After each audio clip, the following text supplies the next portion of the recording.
Hello friends, welcome to Ratna kitchen. चलतु देखी नवा आज रेसिपी बिरयानी मसला आम बनैबा।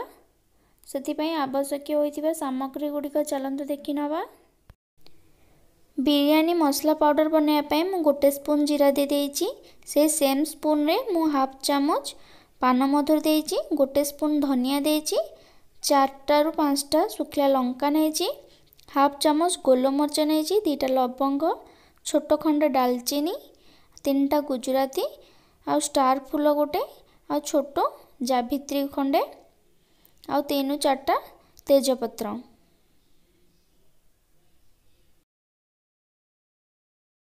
एबे मु गैस रे गोटे कड़ाई बसई नेछि, ताकू गरम होबाकू दबा। आउ ए सब को आमे हल्का भाजी नवा।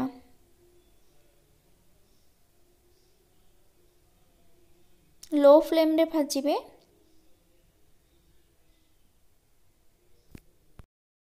देखंतु एबे हमर भाजी गलानी। गोटे प्लेट को आकू बाहर करनबा। आकू भलो भाबरे ठंडा होबाकू दबा। देखंतु से सब को मु गोटे ब्लेंडिंग जार को नै जाईची। सेथिरे हाफ चामच लंका गुंड, हाफ चामच रो कम हल्दी गुंड, हाफ चामच रो कम लूण मु देकी आकू भलो भाबरे ग्राइंडिंग करनेबी। देखंतु एबे हमर बिरयानी मसला रेडी हो जाईची। एबे हमर रेडी हो जाईची बिरयानी मसला पाउडर।